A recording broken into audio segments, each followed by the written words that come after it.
अस्सलाम वालेकुम फ्रेंड्स। मैं हूं मोहसिन रफ़ा और आप लोग देख रहे हैं 24/7 टीचर्स ऑनलाइन। दोस्तों, हमने कुछ क्लासेस पहले अपनी प्रोग्रामिंग की क्लास शुरू की थी और मुझे उम्मीद है कि आप लोग काफ़ी हद तक जो है प्रोग्रामिंग सीख गए होंगे और अब आप छोटे मोटे जो आपके प्रोग्राम हैं वो आप इजीली लिख भी लेते होंगे और उनका कोड भी कर लेते होंगे, और अगर उसमें कोई एरर आ जाती है तो वो भी आप लोग दूर कर ले होंगे। दोस्तों, इस क्लास से हम कुछ एडवांस मतलब C++ की चीज़ें को पढ़ेंगे, लेकिन आज की क्लास 13 शुरू करने से पहले हम लोग ये देख लेते हैं कि पिछली क्लास तक हम लोगों ने क्या चीज़ें कवर अप की हैं। दोस्तों, पिछली क्लास तक हमारी प्रोग्रामिंग की जो बेसिक हमने एक रेसिपी शुरू की थी या टूल किट शुरू की थी वो ऑलमोस्ट कंप्लीट हो चुकी है और आप जो है बहुत सारे आई थिंक के ऑल काइंड ऑफ प्रोग्राम्स जो है वो लिख सकते हैं। दोस्तों, हमने ये जो टूल किट कंप्लीट की है इसमें हमने बेसिक प्रोग्रामिंग कॉन्सेप्ट्स के हवाले से सीखा है, इसमें हमने सीक्वेंसिंग के हवाले से सीखा है, इसमें हमने decision making if else structure के बारे में सीखा है, इसमें हमने लूप्स के बारे में सीखा है, उसमें हमने फॉर लूप पढ़ा है, वाइल लूप पढ़ा है, डू वाइल लूप पढ़ा है। दोस्तों, उसके बाद हमने जो है पिछली क्लास के अंदर हमने स्विच स्टेटमेंट, ब्रेक स्टेटमेंट के हवाले से पढ़ा है और इन सब क्लासेस के साथ साथ मैंने आपको उनके सैम्पल प्रोग्राम भी करके दिखाए और आपको कुछ एक्सरसाइजेस भी दी कि आप लोग खुद जाएं और उन्हें कोड करें और देखें कि आपको कहाँ तक मतलब समझ आ गया।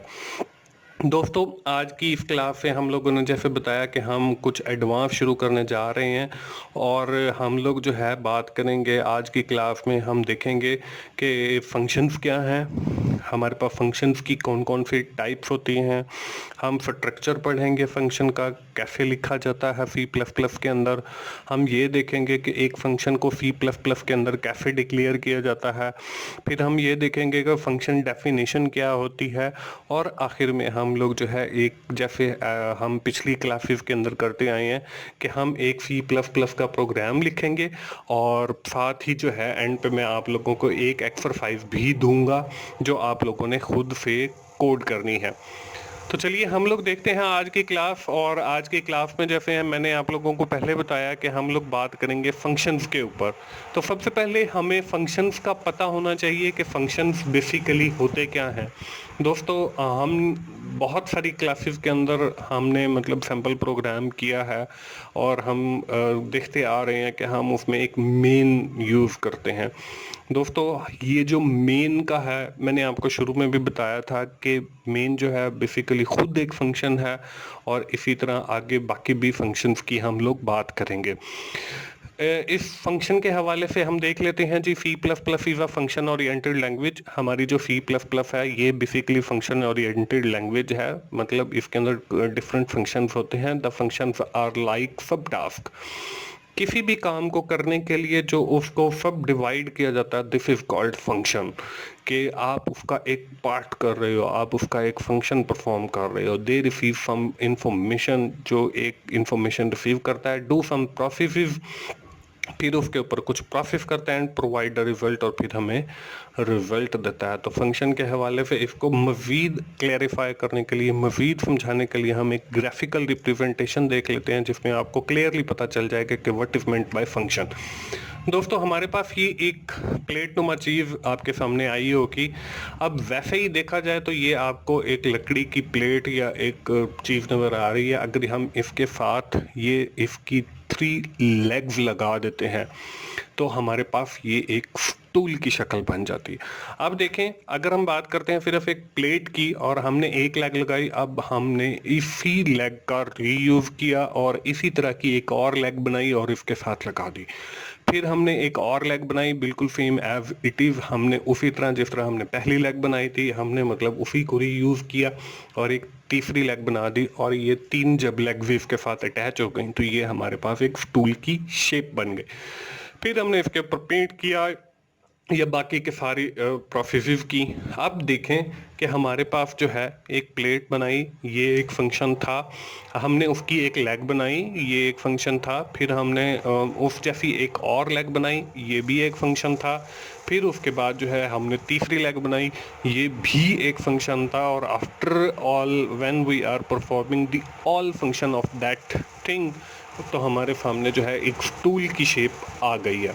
इसके बाद दोस्तों हम देखते हैं एक और एग्जांपल। इस एग्जांपल के अंदर देखें आपको एक इलेक्ट्रिक बोर्ड नज़र आ रहा है। अब ये इलेक्ट्रिक बोर्ड नज़र आ रहा है, इसके नीचे आपको कुछ बटन नज़र आ रहे हैं, इसके साथ आपको कुछ स्विचेस नज़र आ रहे हैं, इसके साथ आपको एक लाइट वाला मीटर नज़र आ रहा है, इसके साथ आपको एक बल्ब लगाने के लिए स्विच नज़र आ रहा है, एक आपको रेगुलेटर फैन के लिए नज़र आ रहा है। तो दोस्तों हर जो इसके अंदर बटन लगा हुआ है, इट परफॉर्म डिफरेंट फंक्शन, लेकिन ओवरऑल जो बोर्ड है वो एक हमारा प्रॉब्लम सॉल्व कर रहा है।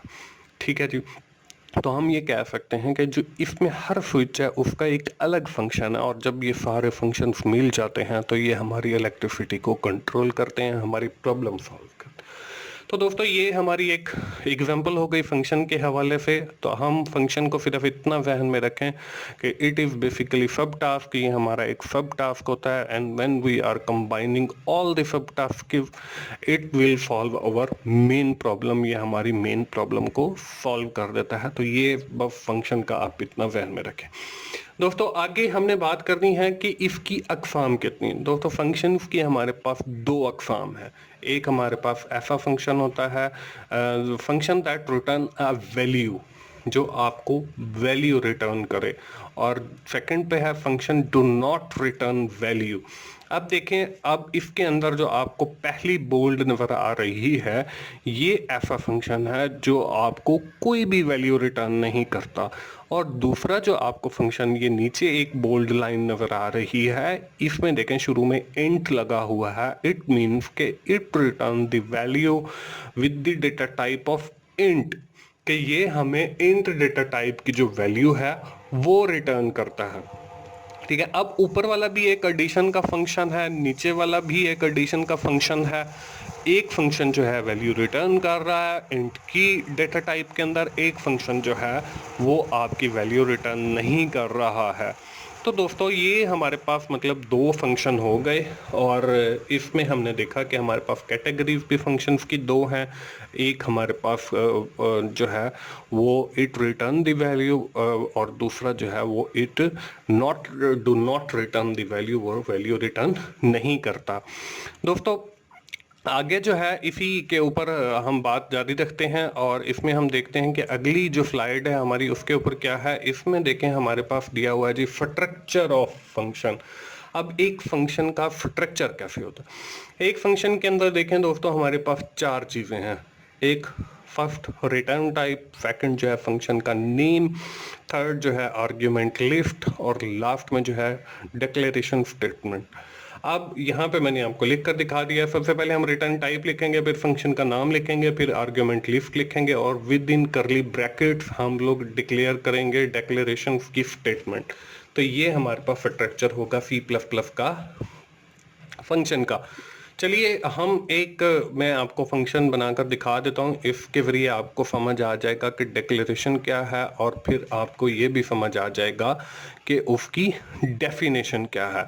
क्योंकि हमारे पास दो ही कॉन्सेप्ट हैं, एक डिक्लेरेशन है, एक डेफिनेशन है। तो अब यहाँ पे देखें ऊपर वाली जो है वो डिक्लेरेशन ऑफ फंक्शन है, और नीचे वाली जो है जहाँ पे लिखा हुआ है डिक्लेरेशन ऑफ फंक्शन, यहाँ पे डिक्लेरेशन ऑफ फंक्शन नहीं बल्कि डेफिनेशन ऑफ फंक्शन आना था। ये गलती से मतलब डिक्लेरेशन लिखा रह गया। तो ऊपर वाला देखें हमने लिखा इंट, इंट इसकी हमारी रिटर्न टाइप हो गई। उसके बाद हमने फंक्शन का नाम लिखना है। फंक्शन का नाम आप जब भी यूज करें it may be self explanatory, उसका नाम से ही पता चल जाना चाहिए आपको कि ये किस चीज़ का फंक्शन है। यहाँ पे मैंने एडिशन लिखा है, आप देखें एडिशन से ही पता चल रहा है कि ये किसी चीज़ को ऐड करता है। आगे हमने उसकी आर्ग्यूमेंट लिस्ट दी है, इसमें मैंने देखें दो इंट्स लिख दिया है। इट मीन्स कि we are using two variables and pass these two variables into the function. हमने उनको फंक्शंस के अंदर पास कर दिया है, मतलब ब्रैकेट्स के अंदर मैंने वो दो वेरिएबल को पास करना है। करली ब्रैकेट शुरू की और करली ब्रैकेट बंद करी, और ये हमारी फंक्शन डिक्लेयर हो गया। अब बात आती है फंक्शन की डेफिनेशन के फंक्शन ने बेसिकली करना क्या है। ठीक है। डिक्लेरेशन से मुराद ये है कि we are only declare the name of that function, and the definition mean we are defining the functionality of that function या ऑपरेशन ऑफ दैट फंक्शन के उसने बेसिकली करना क्या। अब देखिए हमने वही इंट एडिशन, इंट के साथ num1 ले लिया, वेरिएबल 1 आ गया, और इंट num2 ये वेरिएबल 2 आ गया। अब देखें रिटर्न लिखा है, रिटर्न के अंदर हमने ये इसकी डेफिनेशन आ रही है num1 प्लस num2, तो ये हमारे पास उसकी डेफिनेशन आ गई कि ये फंक्शन जो है वो बेसिकली एडिशन करेगा num1 को और num2 को। दोस्तों चलिए हम लोग इसका एक सैम्पल प्रोग्राम देख लेते हैं। सैम्पल प्रोग्राम क्या, right a C++ program in which you have to make a function to add two numbers। वही जैसे मैंने आपको पीछे डिक्लेयर और डेफिनेशन के ऊपर बात की, सेम वैसा ही प्रोग्राम है। हमने एक फंक्शन डिक्लेयर करना है और उसके जरिए हमने 2 नंबर्स को ऐड करना है, but on that condition you will get these 2 number from the user. हमने 2 नंबर जो है यूजर से लेने हैं, and show the result on the computer screen, और रिजल्ट जो है हमने कंप्यूटर स्क्रीन के ऊपर शो करने हैं। चलिए जी हम लोग अपना प्रोग्राम लिखते हैं। दोस्तों हम पिछले कई लेक्चर से जो है अपने प्रोग्राम्स डेव C++ के अंदर लिखते आ रहे हैं। आज जो है हम अपना प्रोग्राम जो है वो कोड ब्लॉक के अंदर लिखते हैं, ताकि आपको कोड ब्लॉक कभी याद रहे और कोड ब्लॉक्स के ऊपर भी हम साथ साथ चलते रहें। दोस्तों कोड ब्लॉक के लिए हमने कोड ब्लॉक को ओपन किया। जब तक कोड ब्लॉक ओपन होता है हम इसका वेट करते हैं। अब यहाँ पे गए और हमने लिखा जी क्रिएट अ न्यू प्रोजेक्ट। यहाँ से हमने कंसोल एप्लीकेशन पे क्लिक किया, गो किया, नेक्स्ट किया जी, C++ सिलेक्टेड है, और यहाँ पे हमने डालना है जी प्रोजेक्ट का टाइटल। प्रोजेक्ट का टाइटल आपको पता है कि हम लोग जो हमारी क्लास होती है वही नाम रखते हैं, क्लास 13, और हमने लोकेशन जो है वो डेस्कटॉप यहाँ से सिलेक्ट की, और डेस्कटॉप सिलेक्ट करने के बाद हमने इसको नेक्स्ट किया। यहाँ पे इसकी कुछ सेटिंग आ गई, फिर हमने इसको फिनिश कर दिया। इस बाय डिफॉल्ट सेटिंग को आपने नहीं छेड़ना। फिनिश होने के बाद हमारे सामने जो है कोड ब्लॉक का ये सोर्स आ गया। यहाँ से हमने main.cpp वाली फाइल जो है वो ओपन कर ली, ये हमारे पास ओपन हो गई। अब यहाँ पे देखें दोस्तों, आज जो है हमने फंक्शंस के हवाले से पढ़ना है, तो हम लोग एक फंक्शन लिख लेते हैं। सबसे पहले उसको डिक्लेयर करते हैं जी, इंट, और फंक्शन का नाम हमने रखना है एडिशन। और ब्रैकेट के अंदर हमने इसको 2 वेरिएबल देने हैं, इंट और इंट। ठीक है जी, ये हमारा फंक्शन डिक्लेयर हो गया। अब ये जो फंक्शन है ये मेन का जो आपका फंक्शन है उसे बाहर डिक्लेयर करना है। यहाँ पे बल्कि मैं कमेंट लिख देता हूँ, ये हमने फ्लैश इफ लगाया तो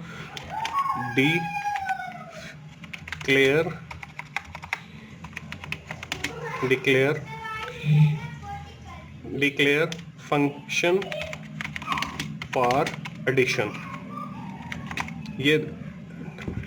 ये हमने एडिशन के लिए एक फंक्शन डिक्लेयर कर दिया। अब हमने इसकी देनी है जी डेफिनेशन।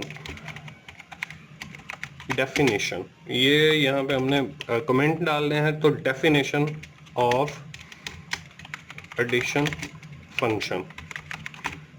अब डेफिनेशन में हम लोग क्या करते हैं, डेफिनेशन के, और ये डिक्लेरेशन और डेफिनेशन दोस्तों हमने ये दोनों मेन फंक्शन से बाहर ही देनी है। अब यहाँ पे वही हमने फंक्शन को जो हमने डिक्लेयर किया है, मैं उसी फंक्शन को कॉपी कर लेता हूँ, यहाँ पे हमने पेस्ट कर लिया। सिर्फ यहाँ पे ये जो हमने सेमीकोलन लगाया है इसको मैं करली ब्रैकेट लगा लेता हूँ, इसके अंदर हमने वो स्टेटमेंट देनी। अब यहाँ पे देखें इंट लिया है हमने, इंट मैंने कहा जी ए, वेरिएबल का नाम हम ए रखेंगे और दूसरे वेरिएबल का नाम हमारा बी होगा। अब यहाँ पे हमने देनी है जी उसकी रिटर्न जो है वो आ जाएगा ब्रैकेट के अंदर ए प्लस बी आ गया जी। ये हमारी जो है फंक्शन की डेफिनेशन हो गई। डिक्लेरेशन और डेफिनेशन की बात आ गई जी। उसके बाद हम लोगों ने मेन के अंदर जाके क्या काम करना है। अब देखें मेन के अंदर हमने फंक्शन के अंदर जो है 2 वेरिएबल यूज किए हैं। एक हमने लिया इंट, इसको हमने यहाँ पे हम वेरिएबल डिक्लेयर कर रहे हैं, तो इंट ए सेमीकोलन इंट बी सेमीकोलन। ये देखें दोस्तों हमारे पास दो वेरिएबल आ गए। अब ये दो वेरिएबल हमने किस लिए लिए हैं? ये दो वेरिएबल हमने लिए हैं for getting the two number from the user. हम जो दो नंबर यूजर से लेंगे वो हम इन वेरिएबल्स के अंदर स्टोर करेंगे। अब वो हमने कैसे लेना है? यहाँ पे हमने वही सी आउट की स्टेटमेंट ऑलरेडी दी हुई है। यहाँ पे हमने लिखा है जी एंटर फर्स्ट नंबर, ये हमने लिख लिया और ये एंडल वाली स्टेटमेंट मैं ख़त्म कर देता हूँ। यहाँ पे ये सेमीकोलन आ गया। उसके बाद हमने यहाँ पे सी इन यूज़ किया। सी इन यूज़ करने के बाद ग्रेटर देन और यहाँ पे हमने लिखा जी ए। अब इससे क्या होगा? इससे जो है हमारी स्क्रीन के ऊपर ए की वैल्यू आ जाएगी। अब हमने फिर वही लेना है। इस सारे को मैं कॉपी करता हूँ, यहाँ पे मैंने पेस्ट किया और यहाँ पे कहा जी एंटर सेकंड नंबर। आपने यहाँ पे सेकंड नंबर एंटर करना है और इसको कहाँ पे स्टोर करना है? हमने बी के ऊपर स्टोर करना है। तो वेरिएबल जो है वो मैंने बी यूज कर लिया। अब दोस्तों हमने क्या करना है? अब जो है हमने उस फंक्शन को कॉल करना है जो हमने बनाया है ताकि हमें रिजल्ट मिल सके। वो हमने फंक्शन बनाया था जी, हमने लिखा जी सी आउट ताकि हम वो कॉल कर सकें, सी आउट लेस देन और फिर हमने कहा जी वो कॉल करे एडिशन वाले फंक्शन को। इसको हम पूरे फंक्शन को हमने कॉपी किया, यहाँ पे आके पेस्ट कर दिया। अब इसके अंदर आप लोगों ने क्या करना है? इसके अंदर हमने जो है ये इंट नहीं देने, बल्कि वो जो हमने वेरिएबल लिए हैं वो देने हैं। तो वो हम इंट दे दिए जी। इंट मैंने एक खत्म किया, उसकी जगह पे ए लिख दिया और दूसरा इंट खत्म किया, उसकी जगह पे बी लिख दिया। इसको हमने सेव किया। सेव करने के बाद हम इसको जाके करेंगे बिल्ड जब हमने किया तो देखिए हमारे पास 0 वार्निंग 0 एरर आ रहा है और फिर हमने जाके ऐसे करना है रन। अब यहाँ पे देखें एंटर द फर्स्ट नंबर। अब भी यहाँ पे सेपरेट नहीं आ रहा, तो हम लोग सेपरेट करने के लिए कॉलन लगाया, इसके साथ भी कॉलन लगाया, एक स्पेस डाल देते हैं ताकि हमें वो क्लियर नजर आए। यहाँ पे देखें जी बिल्ड किया, बिल्ड करने के बाद हमने इसको रन किया। अब देखें यहाँ पे फर्स्ट नंबर हमने 10 डाला, सेकंड नंबर हमने 20 डाला, तो हमारे पास जवाब जो है वो 30, लेकिन ये 30 अलग नजर आ रहा है। तो हम यहाँ पे लिख देते हैं जी इन्वर्टेड कॉमास के अंदर द रिजल्ट ऑफ टू